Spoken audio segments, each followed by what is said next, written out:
He hadn't eaten all day.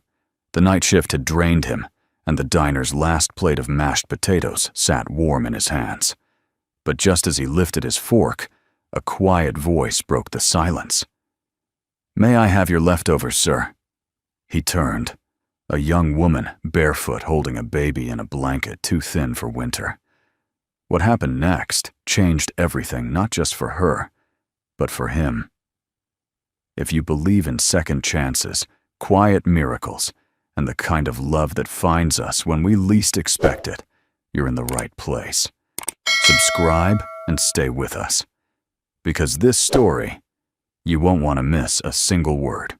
The wind bit hard through Calder Wynn's worn jacket as he stepped out the back door of the Greystone Diner. Midnight had settled over the small Colorado town like a heavy wool blanket, quiet and unmoving. Snow drifted lazily from the black sky, catching in the soft cone of yellow light spilling from the back porch lamp. Calder cradled the white styrofoam box in both hands, as if it held something sacred. In a way it did. It was the last meal of the night, not for a customer, but for him. After 16 hours of scrubbing grills, washing pans, and prepping for tomorrow's breakfast rush, his feet ached in a dull, constant way that no hot bath could fix. His back throbbed, his hands smelled of bacon grease and bleach. But none of that mattered now, because this was the part of the day he allowed himself to feel human again. He lowered himself onto the cold wooden bench near the dumpster, brushed off the snow with his forearm, and opened the box. Inside were 3 half-wilted lettuce leaves, the last quarter of a turkey sandwich, and 6 soggy fries. He smiled. He'd eaten worse, much worse. He picked up the sandwich and took a slow bite, chewed, closed his eyes. For just a moment, the world went quiet inside him. No bills, no loneliness, no empty space on the bed beside him where his wife used to sleep. Just peace. Brief. Fragile. Delicious. He took another bite, then another. The snow fell harder now, whispering against the ground like tiny secrets. The world around him stayed still. "Until may I have your leftovers, sir?" The voice was soft, hesitant. It came from behind the trash bins. Calder froze mid-bite. The sandwich lowered slowly in his hand. He turned. And there she stood. A young woman, barely more than a girl, was holding a bundled infant against her chest. Her hair stuck to her face in damp strands. Her cheeks were flushed red from cold, her lips blue at the edges. The coat she wore was too thin for this weather, too short to hide the shivers that racked her small frame. She didn't move closer. She just looked at the sandwich in his hand, then back up at him, with eyes that held the kind of hunger that had nothing to do with food. Calder felt something catch in his chest. She wasn't begging. She wasn't ashamed either. She was doing what any mother would do when her child was cold and hungry. She was asking for the only thing that might get them through the night. He looked down at the box in his lap, then back up at her. The child squirmed weakly in her arms. Without a word, Calder closed. The box stood slowly and walked the few steps between them. He held out the meal. Her eyes welled up, but she didn't cry. She looked stunned, like she hadn't expected anyone to say yes. He pulled off his jacket. "You're going to need this more than I will," he said, gently wrapping it around her shoulders before she could protest. Her mouth opened, closed again. "Thank you," she whispered, voice catching. The baby whimpered. Calder looked down. The child was no older than 6 months, swaddled, tight cheeks flushed with the faintest purple of exposure. He'd seen this before. Not here, but in Denver years ago. A woman on a bench. A baby. Snow. He hadn't stopped then. He still dreamed about it. Not tonight. "Come on," he said. "You're not spending the night out here." Her head shot up. "I can't go to a shelter. I'm not offering a shelter," he said. "I've got a warm couch and soup at home. For both of you. Just for the night." She hesitated. Then she nodded. 10 minutes later, Calder unlocked the door to his modest 2-bedroom rental. The warmth rushed out like a wave wrapping around them as they stepped inside. The woman cradled her baby tighter as she looked around with cautious eyes. He gestured to the couch. She lowered herself carefully, the baby still pressed to her chest. "I'm Calder," he said, setting a kettle on the stove. "And you, Mara," she said. "Mara Elwood." He turned, met her gaze. She didn't flinch. There it was again, that look. Not quite desperation. Not quite fear. It was resilience. It was grit. And it was so familiar, it made his throat ache. He set down 2 mugs of warm broth on the table and passed one to her. She took it with shaking hands. "What's your baby's name?" he asked. Hope she whispered. Calder blinked. He looked at the child again, at Mara, at the snow still falling outside. Somewhere deep in his chest, something old and rusted. Moved. The storm had softened by morning. Snow clung to the bare branches outside Calder's living room window, like delicate lace, catching the soft golden light as the sun slowly pushed its way over the horizon. Inside, the world was still, except for the sound of a kettle whistling gently and the rhythmic creak of an old rocking chair. Calder stood in the kitchen, shoulders tense, stirring a small pot of oatmeal. His back was to the room, but his ears strained for every sound. He hadn't slept. Not really. His body had collapsed on the armchair around 3 a.m., but his mind had stayed restless, caught between memories of another winter and the image of Mara drenched in snow, eyes hollow but unbroken. He turned around now, wooden spoon in hand. Mara sat cross-legged on the couch, still wearing the borrowed flannel shirt he had offered her after she changed out of the wet hoodie. Her damp clothes hung near the heating vent. Baby Hope was asleep against her chest, tiny fingers clutching at her mother's shirt collar. Mara looked up and caught him watching. "Sorry," she said, voice hoarse. "I wasn't sure how long we could stay." "You're not intruding," Calder replied softly. "You're warming up. That's different." He carried the bowl to her, along with a smaller one he'd mashed finer for the baby. She accepted them both carefully. "Thank you." They sat in silence as she fed her daughter, spooning slow, patient bites into the child's eager mouth. Calder watched something in him unraveling at the sight. He remembered feeding Jonah like that. Those mornings felt like they belonged to a life lived by someone else. "You're good with her," he said eventually. Mara's lips twitched, something between pride and exhaustion. "She's the only thing I didn't lose."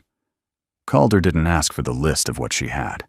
Later that morning, while Hope slept, nestled in the folds of Calder's blanket, Mara washed the dishes in the sink like she had always lived there. Calder leaned in the doorway, arms crossed. "You don't have to do that," she shrugged. "I needed something to do with my hands." There was an ease in her voice, now measured, but no longer brittle. Still, Calder knew that kind of calm. It was the kind you wore like armor. It looked whole until someone pressed too hard. "How long have you been on your own?" he asked gently. She didn't turn around. "A while." He waited. Mara rinsed the last dish and dried her hands on the dish towel before facing him. "I was in nursing school," she said. "Top of my class. Got pregnant. Thought I could handle it." A small, bitter smile. "My boyfriend couldn't. My family wouldn't. So, here we are." Calder nodded. No pity, no surprise. "I left Denver 5 weeks ago," she continued. "Was headed toward Arizona. Warmer. But the bus broke down 2 towns over. Ran out of money. Then the snow hit." She gestured toward her baby. "She hadn't eaten in nearly a day when I saw you." Calder's jaw tightened. "You ever tried the shelters?" he asked. She nodded. "Some were full. One of them told me I had to give up hope to stay. Said they didn't have room for children." She looked down, voice hardening. "That's when I stopped asking." A silence fell between them, thick and heavy. Calder stepped forward and spoke with quiet certainty. "You're not going back out there." Mara's eyes snapped up. "You don't even know me." "I don't have to," he said. "You asked for leftovers for your child, not for yourself. That tells me everything I need." She stared at him, something fragile flickering behind her exhaustion. She opened her mouth, but whatever she meant to say crumbled before it reached her lips. Instead, she whispered, "Why are you helping us?" He hesitated. "I didn't." "Once," he said. "Finally, a woman and her son. At a gas station in winter. She asked for a sandwich. I had enough for both of us, but I was afraid. Thought it was a setup. That night, I saw her photo on the news. They found her frozen." Mara's hand flew to her mouth. "I swore if I ever got the chance again." He exhaled. "Well, here we are." That evening, Calder brought out a small crib from the attic one Jonah had long outgrown. It was dusty, worn but sturdy. He wiped it down carefully, then looked over at Mara. Her lips trembled. "It's beautiful," she said. He smiled. "It's functional." She traced the wood with her fingers. "No one's ever saved anything for us." Calder didn't speak, just handed her a clean baby blanket and turned away before she could see the emotion swell in his throat. That night, when the world went quiet again and the snow returned like breath on glass, Calder stood at the living room window, watching the streetlights flicker in the distance. Behind him on the couch, Mara hummed a lullaby to hope. Her voice was low, shaky, but filled the room like firelight. Calder closed his eyes. He didn't know what tomorrow would bring, but for the first time in years, it didn't feel like tomorrow would arrive empty. It felt like maybe there was something worth staying awake for. Henrietta Blackwell didn't normally take the back roads through Maple Hollow. She had inherited the land decades ago, just another square on a chessboard of real estate she seldom visited. But this morning, for reasons she couldn't quite name, she'd asked Everett, her driver, to take the long route to her attorney's office. And now, through the frosted window of the black SUV, she saw something that made her forget to breathe. A woman, barely more than a girl, stepped out from a small bungalow on the corner. Her dark hair was pulled back into a messy knot.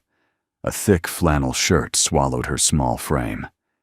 In her arms was a child, wrapped in a hand-knit blanket. Henrietta leaned forward. Mara Everett glanced at her through the rearview mirror. "Ma'am, stop the car." He obeyed without question. Henrietta's heart thudded once, then again harder. The woman walked down the porch steps and sat on a bench near the gate, baby cradled in her lap. The child squirmed, reached up. Then it happened. The woman leaned down, kissed the child's brow, and looked up. Henrietta's breath caught. She knew those eyes. They were not Mara's mother's eyes, nor her father's. They were her own. Henrietta did not get out of the car. She didn't order Everett to announce her presence or drive away. She simply sat frozen, as if the snow outside had reached in and turned her to stone. Her gloved hands tightened in her lap. Her chest burned. The last time she had seen her granddaughter Mara had been standing at the edge of the front steps of the Blackwell estate suitcase, in hand, tears in her eyes, but jaw set like iron. Henrietta remembered the argument in painful detail, the pregnancy, the refusal to fix the mistake, and the sentence Henrietta had delivered with the precision of a courtroom judge. You can stay and follow the rules, or you can leave and suffer the consequences of your pride. And Mara had walked, without looking back. Now, years later, she was here. Henrietta wiped at the corner of her eye before a tear could fall. She prided herself on control, on calculation. But this was neither. She had assumed Mara was in another state, perhaps under another name, vanishing like so many wayward daughters did. But seeing her now so close, holding a child, Her great-grandchild unraveled something tightly wound inside her. And yet, Henrietta did not move. What would she say? That she was sorry? That she was wrong? Words like that didn't come easily to women who'd built their empires from nothing but steel and stubbornness. But then the baby laughed, a soft gurgling sound carried through the air like wind chimes. Henrietta leaned her forehead against the window, her breath fogging the glass. She had missed all of it. The birth, the first steps, the baby's name. What was her name? That night, back at the estate, Henrietta sat in the conservatory with a glass of untouched sherry and the lights turned low. The fire crackled, casting warm shadows across the marble floor. Her mind returned to that look Mara had given the baby on the porch. It wasn't just love. It was the raw, aching kind of devotion that only a mother with something to prove carried. Henrietta knew that look. She'd once given it to her own daughter, Sophie, Mara's mother, when the world told her she couldn't raise a child and run a business at the same time. She had proved them wrong. But in doing so, had she forgotten what kind of mother she was supposed to be? Had she become the very person she once swore she wouldn't? She stood abruptly, knocking the edge of the table with her knee, the glass-tipped sherry spilling across the white linen runner. Henrietta stared at it for a moment, then reached for the phone. "Get me Carson at City Hall," she told Everett when he answered downstairs, "and the Maple Hollow Records Department." Everett paused. "May I ask what you're looking for?" Ma'am Henrietta looked out the tall window into the darkness. A name she whispered. "I need to know who she's staying with." Meanwhile, back in Maple Hollow, Calder sat at the kitchen table scribbling in a small spiral notebook, while Mara rocked Hope to sleep. "Homework?" she asked with a soft smile. He looked up, sheepish. "Menu planning. I do it to feel organized, even if half of it ends up being grilled cheese and eggs." She laughed quietly. "Do you ever write something for yourself?" He hesitated, then flipped to the back of the notebook where a folded page stuck out. Mara tilted her head. "Can I see?" He handed it over, cheeks faintly red. She unfolded the paper carefully. In slightly crooked all-capital letters were the words, "If someone asks for your leftovers, give them your coat, too." Mara read it once, then again, and this time she cried. Not loudly, not out of weakness, but in the way someone cries when they've been holding their breath for years. Calder reached across the table, resting his calloused hand on hers. No words. None were needed. Outside, the snow began to fall again, soft, patient, and full of promises. The morning sun broke through the thin curtains with a kind of gentleness Calder rarely noticed. He sat at the edge of the porch, a mug of coffee cupped between his hands, steam rising into the cool air like a ghost's whisper. Inside, the quiet creak of the floorboards told him Mara was up. She moved lightly out of habit or fear, he couldn't tell. Jonah had already left for school. Before closing the front door, he had kissed Hope's forehead and whispered, "See you soon, little bean." The child had squealed, and Calder had sworn he saw something soften permanently in Mara's eyes. Now she joined him on the porch, still in the borrowed flannel shirt and jeans he'd found in an old box. Her hair was damp from a quick shower. She carried her own cup, though it barely had any coffee in it. Calder nodded toward the step beside him.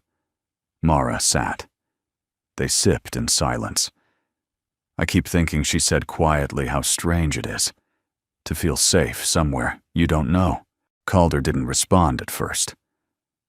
Then, "Maybe it's not the place you know. Maybe it's the people who don't ask you to explain yourself the moment you walk in the door." Mara smiled, but her eyes were distant. "You deserve to have someone know you, though," he added gently. "At least once." She looked down into her cup. "I'm not hiding from who I am, Calder. I'm hiding from what people decided that meant." He waited. She took a long breath. My name isn't just Mara Elwood." He looked at her, waited. "It's Mara Elwood Blackwell." The name hung in the air like an old hymn. Calder blinked. "I don't know much about money," he said slowly, "but even I've heard of the Blackwell name." Mara's expression tightened. "My grandmother owns more buildings than I can count. My father was groomed to inherit it all. And my mother." Her voice cracked. "My mother tried to bridge the two worlds. Family and freedom. She didn't make it very far." Calder shifted, unsure how to respond. "I thought I could do better." Mara continued, staring out toward the snowy yard. "I thought if I worked hard, stayed quiet, got the grades, they'd see me as mine, not theirs. But when I got pregnant, it was like I had set fire to everything they ever built." Her voice hardened. "They gave me a choice: abort the baby and stay, or keep her and never come back." She touched the rim of her coffee cup. "So I left." Calder let the quiet settle again before saying, "You named her Hope." Mara looked over at him, surprised. "You never asked why." "I figured I'd earn the answer eventually." Her laugh was soft, unexpected.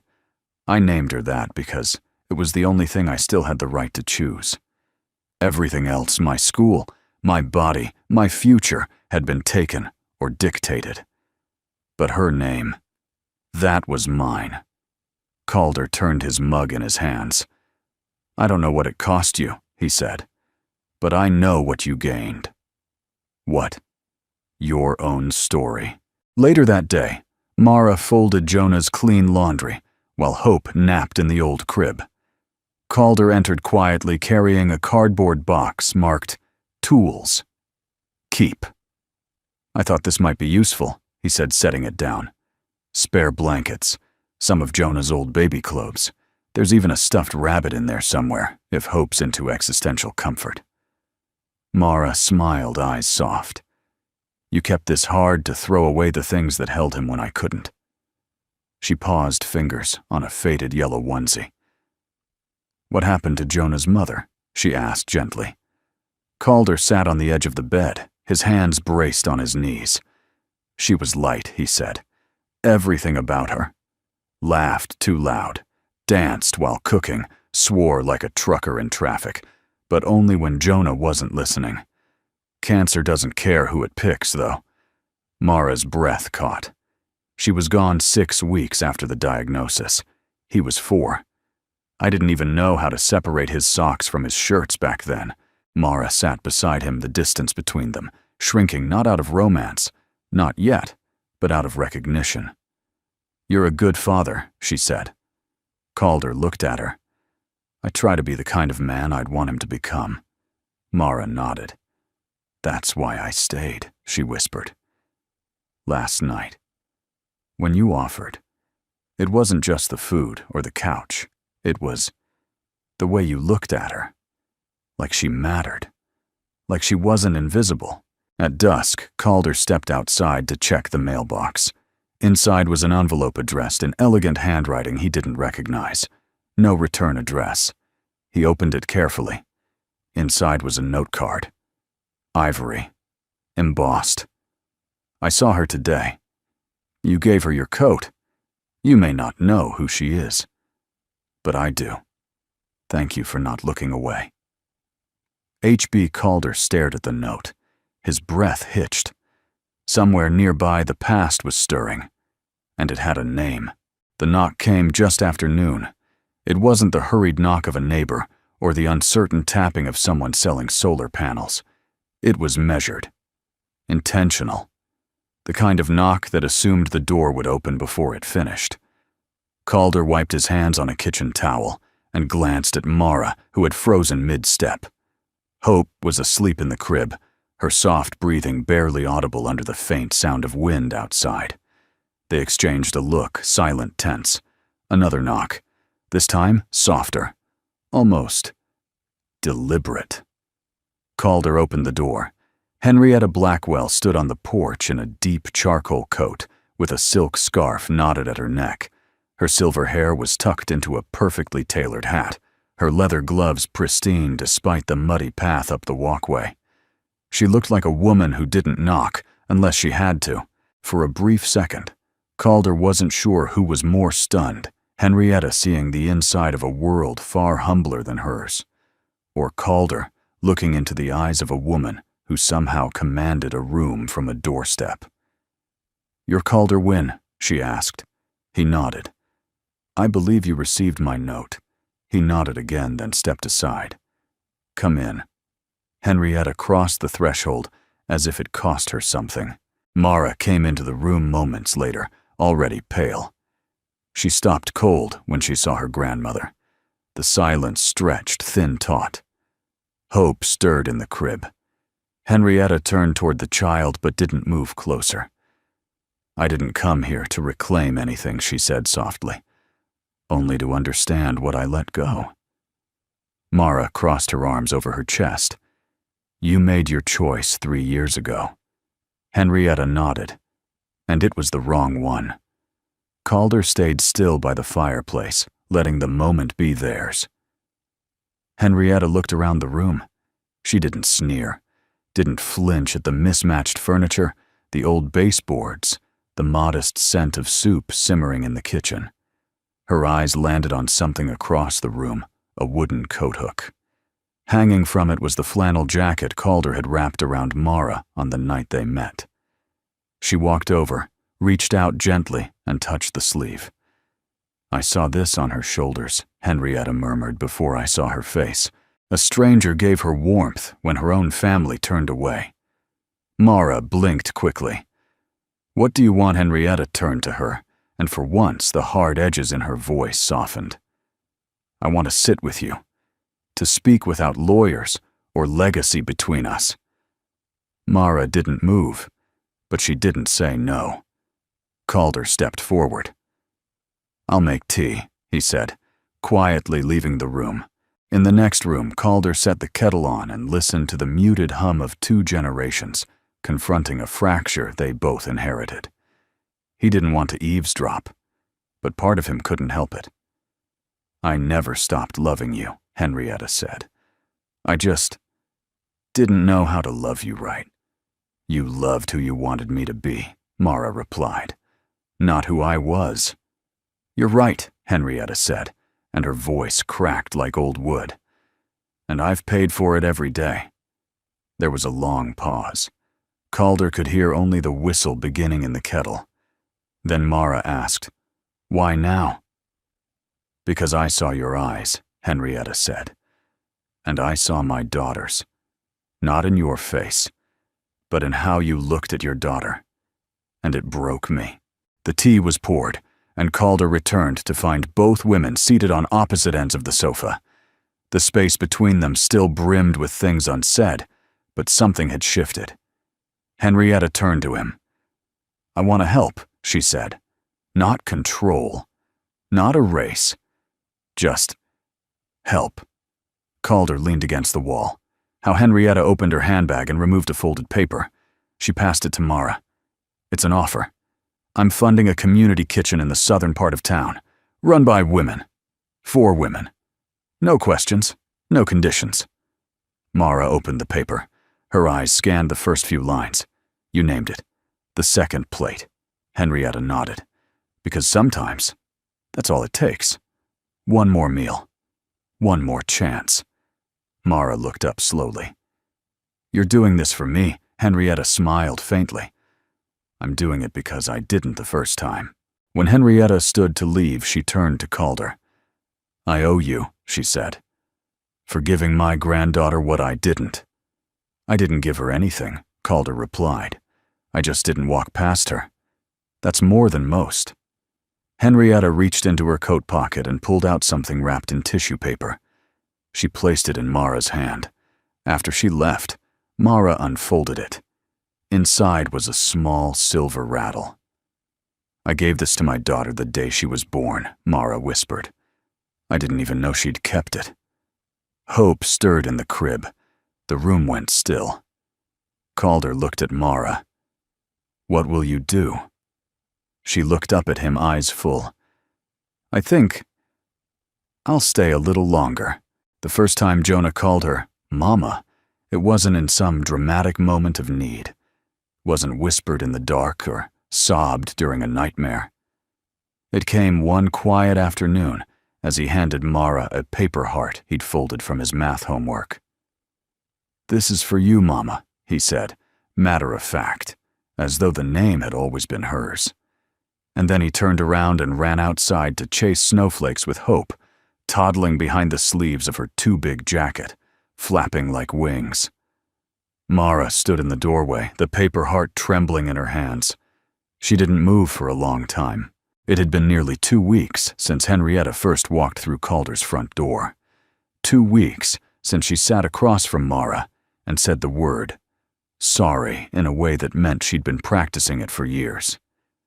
2 weeks since Calder realized the sharp-tongued matriarch was not in fact a villain in some family melodrama, but a woman who had buried too many chances beneath pride and silence. Henrietta had returned almost daily since then, never staying too long, never overstaying, but always with something in hand. A warm casserole, a vintage book for Jonah, a hand-sewn bonnet for Hope, which she swore she hadn't made, but which still had a pinprick of blood on the inner seam where someone's finger had slipped. She never called attention to these offerings. She simply placed them on the table, sat quietly, and watched, as if relearning how to belong. That Saturday, the house buzzed with a gentle rhythm, Hope babbling over blocks in the living room, Jonah coloring beside her, Mara making soup with Calder in the kitchen. Henrietta arrived just before lunch, wearing a wool shawl and carrying a stack of letters tied with twine. "Estate documents," she said lightly as Calder opened the door. "And some old family photos. I thought the children might want to see what an Elwood chin looked like before baby teeth." He grinned and stepped aside. As she stepped in, Hope looked up and clapped her hands. Jonah stood. "Hi, Miss Henrietta," he said brightly. Henrietta smiled. "You're allowed to drop the miss now. I believe we've shared enough casseroles." Jonah scratched his head considering, then nodded solemnly. "Okay." Grandma Henny Calder froze. Mara looked up from the pot, startled. Henrietta blinked once, twice, then to everyone's surprise laughed. Really laughed. A deep, hearty, belly-warmed laugh that echoed off the walls and seemed to dust the room in something soft and unseen. "I suppose," she said, wiping a tear from her eye, "I've been called worse." Later, Mara sat beside her grandmother in the backyard, sipping tea from mismatched mugs. The snow had mostly melted, but the air still held the scent of winter wood smoke, pine, and something older. Henrietta reached into her coat and withdrew a photograph. It was faded and sepia-toned. A young woman, early 20s, stood beside a car, her hair curled, and pinned her smile sun-bright. "My mother, Henrietta," said softly. "She worked 2 jobs, never had much, but gave me everything she could." Mara studied the photo. "She looks happy." She was Henrietta said, until the world told her she was too poor, too loud, too single to raise a daughter right. And I grew up trying to outrun that shame. I thought money would be a shield. Turns out it was just another wall. Mara didn't speak. Henrietta placed the photo on Mara's palm. "Break the wall," she said. "Don't build it higher." That night, after the children were asleep and Henrietta had gone home, Calder sat at the kitchen table polishing the old wooden crib that Hope now slept in. Mara joined him, her hair tucked into a loose braid, a cardigan slipping from one shoulder. She loved the bonnet, she said. "Did you see her little face?" I did. "She looked like a teapot." Mara laughed quietly, then leaned back, her gaze distant. "I never thought I'd have this," she said. "Not the house or the food, or even the safety, but the feeling of being surrounded." Calder met her eyes. "You earned it," he said. "Every piece of it." She studied him for a moment. You know you keep saying that. Like kindness is something to be repaid. I say it, he replied, because I once thought it wasn't mine to keep. She tilted her head. And now? He hesitated, then smiled. Now I think. Maybe leftovers can be miracles too. Upstairs, Jonah stirred in his sleep. In the room beside him, Hope murmured a dream. And in the quiet kitchen below, two people sat side by side, neither quite sure where the road ahead would lead, but finally certain they weren't walking it alone. It started with a question. A simple, practiced, casually delivered question from a woman in a tan overcoat holding a notepad outside the bakery. You wouldn't happen to know if the girl staying with Calder Wynn is Mara Blackwell, would you? The woman had a smooth voice, a polished smile, and a camera phone in her coat pocket. She looked like someone who had perfected the art of getting answers without asking permission. And by lunchtime, her question had traveled through Maple Hollow, like wind through dry leaves. By dusk, it had reached the inbox of a local newspaper editor, and by morning, it had a headline. Heiress on the Run, Blackwell Legacy, Tainted by Scandal and Strangers, by Lacey Trenton contributor. Mara stared at the screen on Calder's laptop, her face drained of all color. She came to the bakery, Jonah said quietly from the corner. She asked if I liked having two moms now. Calder stood behind Mara, reading over her shoulder, his jaw clenched tighter with each word. The article was equal parts insinuation and half-truth. Mara was portrayed as a disgraced socialite, a runaway mother hiding in small-town obscurity with a widowed handyman and a child. No one had confirmed, belonged to her. I didn't tell her anything, Jonah said quickly, eyes wide. Mara turned to him, her voice trembling but firm. I know, sweetheart. I know you didn't. But the damage had been done. The article was already being shared across social media, picked up by gossip blogs, hungry for something softer than politics, and more scandalous than recipes. A photo, blurry zoomed in, taken through a car window, showed Mara stepping off Calder's porch with Hope in her arms. She looked exhausted. Human. And the world wasn't ready for that kind of truth. By late afternoon, two of Henrietta's largest donors had pulled out of the Second Plate project, citing reputational concerns. City Hall left a voicemail postponing the upcoming zoning approval meeting. Calder's landlord left a curt message suggesting he reconsider who he kept under his roof. The house, which had for weeks felt like a haven, now felt suddenly too small. Henrietta arrived just after sunset, her face paler than usual, eyes dark and resolute. She didn't knock. Calder had left the door unlocked, and she walked straight into the living room where Mara stood by the fireplace, holding Hope tighter than necessary. I'm sorry, Henrietta said before anyone could speak. Mara turned, surprised. I thought I could protect you with silence, Henrietta continued, with privacy. But I should have known. Silence never protects the ones we love. It only delays the pain. She handed Calder a thick envelope. What's this? He asked. My public statement, she said. I'll be reading it live tomorrow morning. You don't have to, Mara began. Yes, I do. Henrietta's voice broke for the first time in weeks. I did this. Years ago. With you, with your mother. I built a life so high on appearances that I couldn't see who was buried beneath it. I thought I could buy back time with generosity. She looked at Calder, then back to Mara. But the truth is, Calder saved you with a jacket. I couldn't do the same with a bank. That night, the lights in the house remained off longer than usual. Jonah sat quietly beside Hope, stroking her tiny hand while she slept. Do people think we're bad, now? He asked Mara. No, she whispered.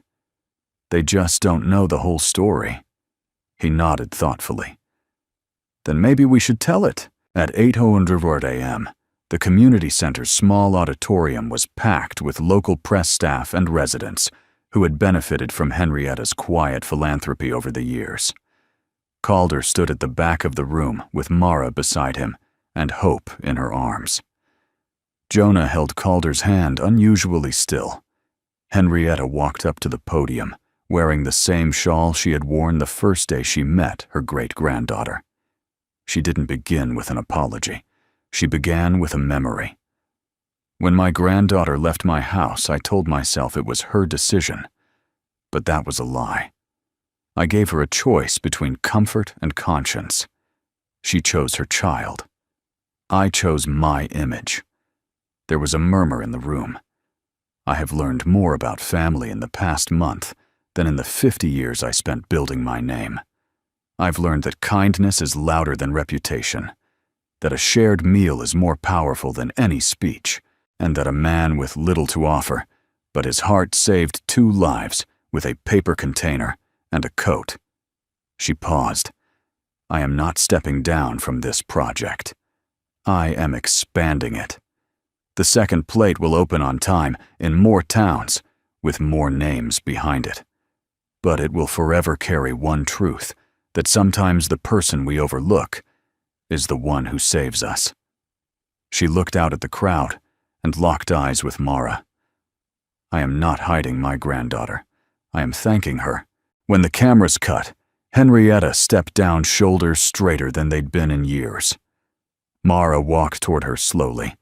Hope reached for Henrietta, arms stretching without hesitation. Henrietta took her, holding the child close. Calder stood back, one hand resting on Jonah's shoulder, the other tucked into his coat pocket, where a small silver spoon, bent into a ring, waited for a quieter moment. In the days that followed Henrietta's speech, something remarkable happened. The storm didn't return. Instead, it quieted. The local paper ran a follow-up story with a softer tone, heiress-turned-advocate Mara Blackwell and the power of second chances. The same people who had whispered behind cupped hands at the grocery store now offered knowing nods and warm muffins. A barista at the corner cafe wrote "Hope" in foam art on Mara's free latte. And at the Sunday farmers market, a woman placed a small hand-knit blanket in Mara's arms without a word, just a smile and a gentle for her. No one needed to say more. Sometimes the loudest gratitude is silence. But inside Mara, the noise had only just begun. It started with a sense of unease she couldn't name. Not fear, those days were behind her, but something thinner, sharper, like a wire pulled too tight. One evening after the children had gone to bed, she sat beside Calder on the back porch. The air had warmed, and the scent of early spring mingled with the sound of crickets. The world was shifting, thawing. So was she. I don't know what I am anymore, she said, suddenly, not looking at him. Calder didn't answer. He let her speak. I'm not a runaway. Not really. I'm not a debutante or an heiress or a cause to be defended. I'm not a nurse anymore. I'm not even just a mother. Her voice cracked. I don't know where I land. Calder set down his mug and leaned back, elbows on the rail. You don't have to land, Mara. Maybe you're meant to grow. She turned to him, eyes rimmed with disbelief and something deeper, hope, maybe.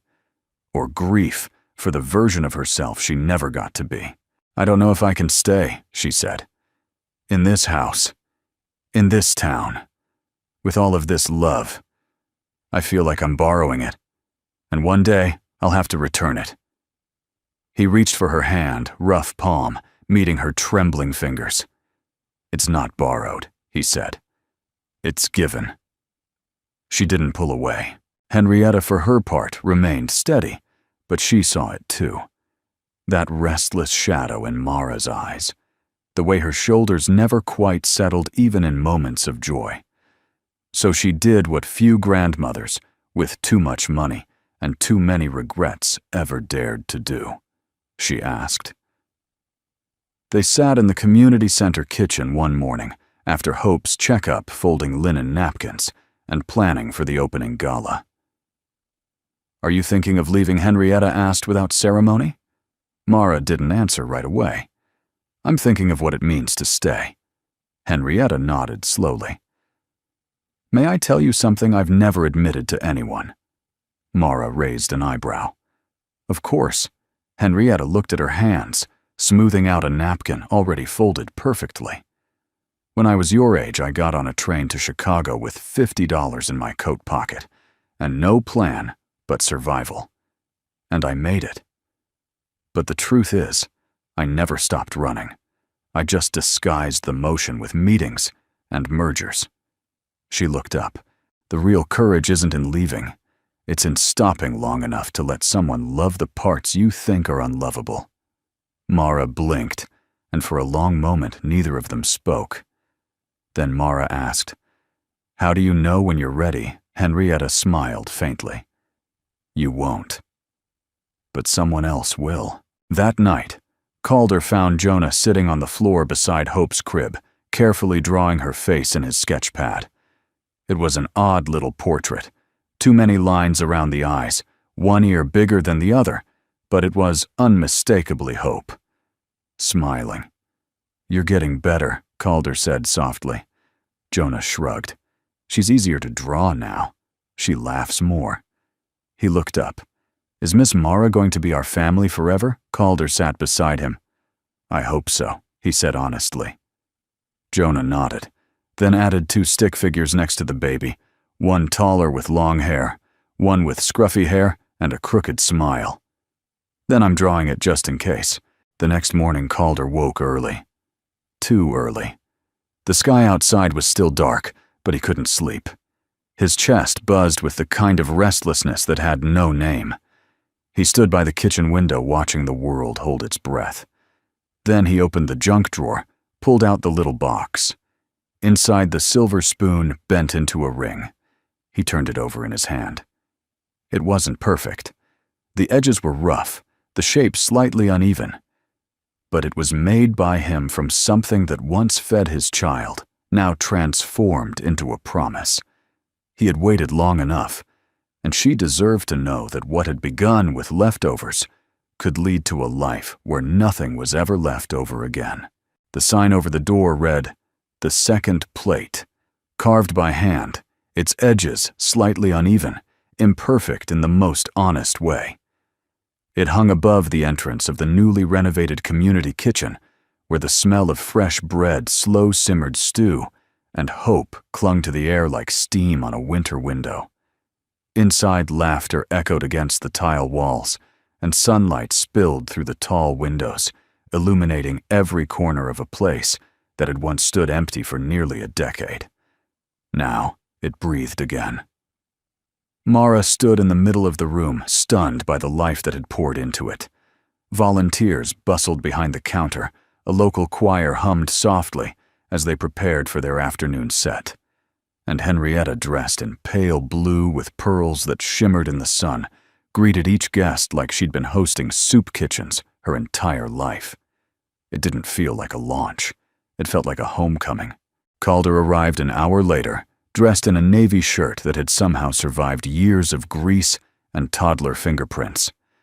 Jonah walked beside him, carrying a clipboard, like he'd been elected honorary manager.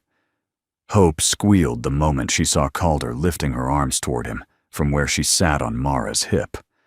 Calder scooped her up, kissed her cheek, then looked over at Mara. Really looked at her. She was radiant, not in a polished, posed way, but in the quiet shine of someone who had stopped surviving and started living again. "You ready?" he asked. "For what?" she said, brushing hair from her eyes. He smiled. "You'll see." The opening ceremony was simple. No podiums, no speeches, just Henrietta tapping a spoon against a coffee mug and offering a few words. "We didn't build this kitchen to feed the hungry," she said, "though it will. We built it because someone once gave what little he had to someone who didn't ask for much. And that moment fed all of us." She looked at Calder and Mara, and her voice wavered. "This isn't a place for handouts. It's a place for hands reaching across a table. For second chances.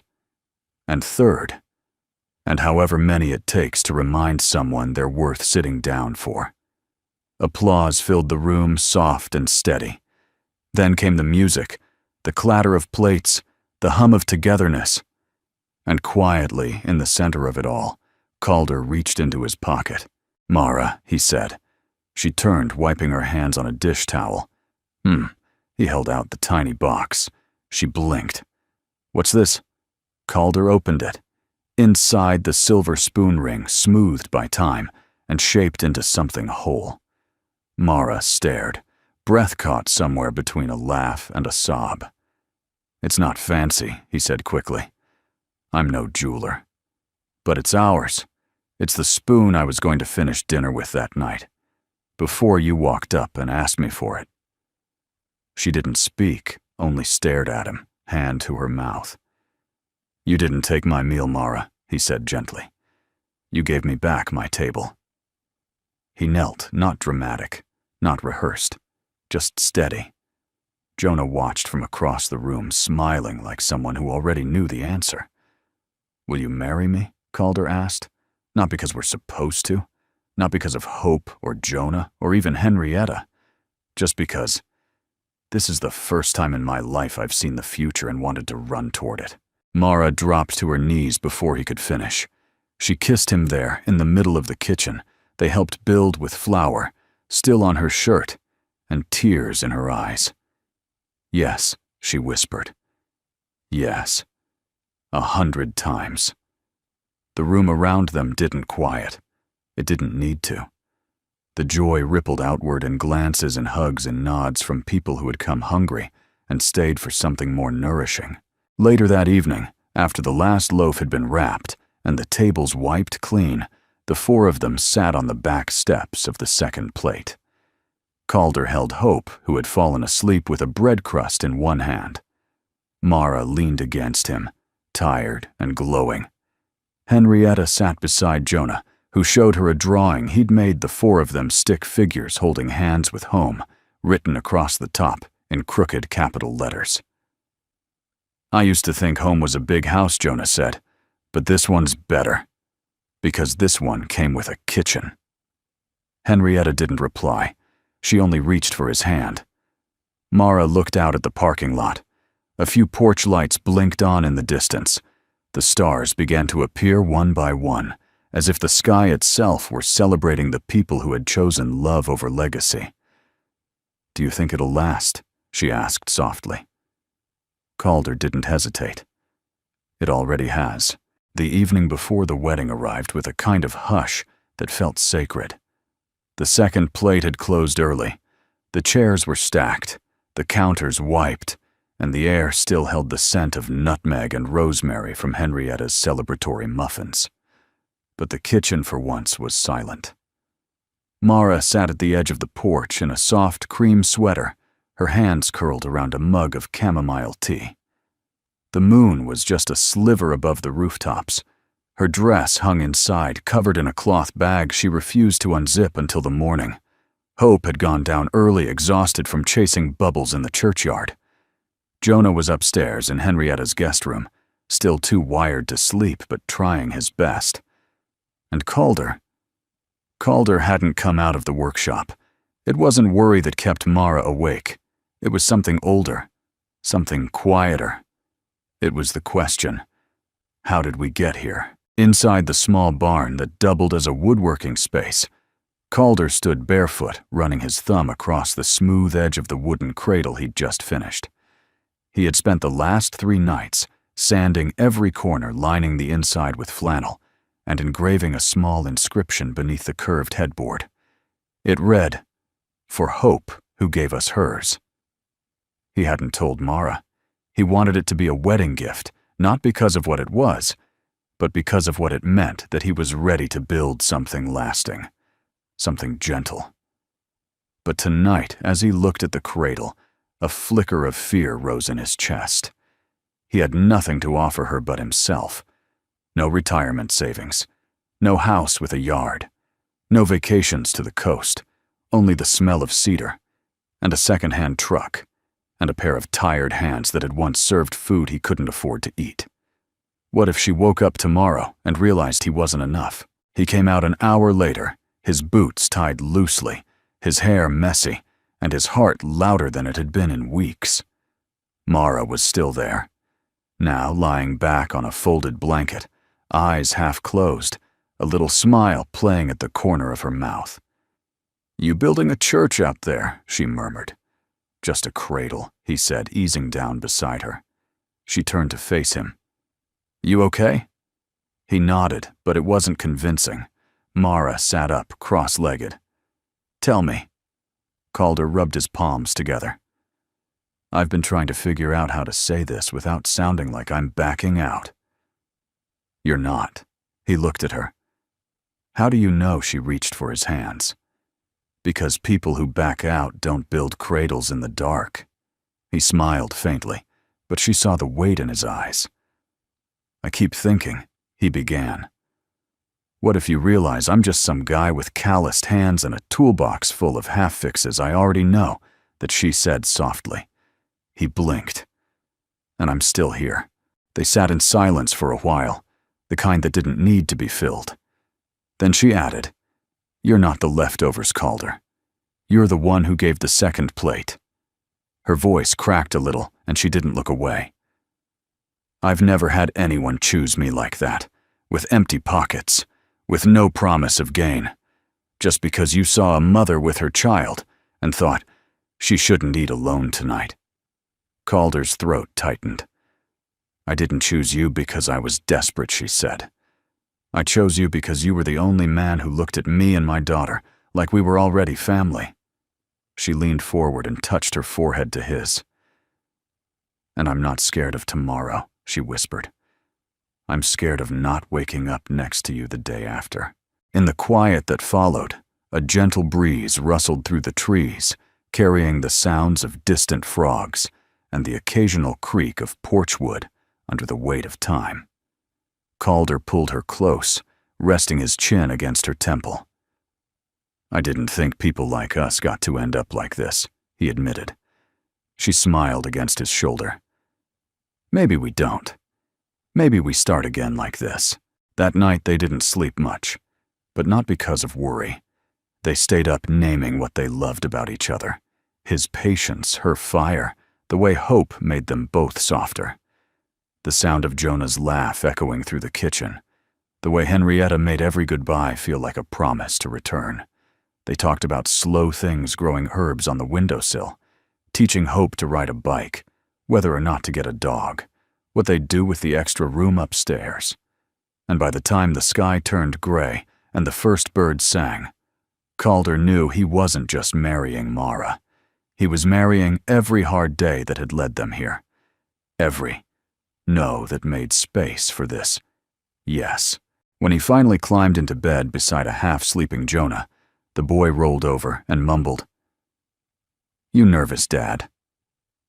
Calder smiled. Not anymore. And for the first time in a long time, his sleep was dreamless. Because life was finally full. The church was nothing grand. Its wooden pews creaked with age, and the white paint peeled a little at the corners of its clappered walls. But when the sun spilled through the tall windows that morning, it didn't feel like imperfection. It felt like memory, like every crack and worn groove held stories that welcomed this one. Mara stood just inside the sanctuary in a simple gown of ivory linen, her hands trembling slightly as Henrietta adjusted the last button on the back. "You sure you're ready for this, sweetheart?" Henrietta whispered, her voice a soft blend of humor and reverence. Mara looked toward the arched doorway, where light poured in like a benediction. Then she glanced at Hope, who was busy scattering flower petals with ferocious concentration. "I've never been readier for anything in my life." Outside, Calder was pacing near the modest altar made of weathered wood. He'd traded his usual flannel for a crisp shirt Henrietta insisted on ironing 3 times. Beside him stood Jonah, beaming in a mismatched suit and tie borrowed from the church closet. "You gonna cry, Dad?" Jonah asked with the casual cruelty of a preteen. "I already did," Calder replied. "At least twice this morning. I just hid it better than you. I didn't cry. You sniffled during breakfast. I was allergic to happiness. They both laughed. The ceremony began not with music, but with a silence so full it hummed. And then Mara appeared. Calder didn't move at first. He didn't breathe. Her face was lit from behind, soft but strong, and he thought she looked like every sunrise he'd ever seen from the window of a shift that ended too late, like grace in motion. She walked alone, but not lonely. She held Hope in her arms, and Hope held a small bouquet made from herbs they'd grown together, lavender, thyme, and a single daisy. Calder swallowed hard. He knew in that moment he hadn't saved her. She had saved him. The vows were not written. They didn't need to be. I promise to love you when the cupboards are full, and when all we have left is toast, Mara said, voice steady, eyes shining. I promise to carry your laughter and your hard days, and never let you feel alone again, Calder answered, hands warm in hers. Henrietta officiated, because who else could? With a Bible older than any of them, and a voice that trembled only at the end, she declared, by the kindness that built this love, and the mercy that kept it alive, I now pronounce you family. As they kissed, a soft breeze stirred the church windows. It felt like a blessing. The reception wasn't much folding chairs, paper lanterns, plastic cups of lemonade. But laughter echoed like bells, and the food. Well, the food mattered. Not because it was gourmet, though. Jonah's chili got surprisingly rave reviews, but because it was passed around like treasure. Every plate told a piece of the story. At the center of the table sat one dish untouched, a plate wrapped carefully in foil, a leftover. Calder stood, lifted it in both hands, and held it up. Everyone turned quiet. This, he said, was the second plate. He paused. Mara's hand found his. She came to me hungry, carrying a child, and asked for what I hadn't finished. And I almost said no. Not because I didn't care, but because I thought I didn't have enough to offer. He looked around the room. We think we need to be rich to give.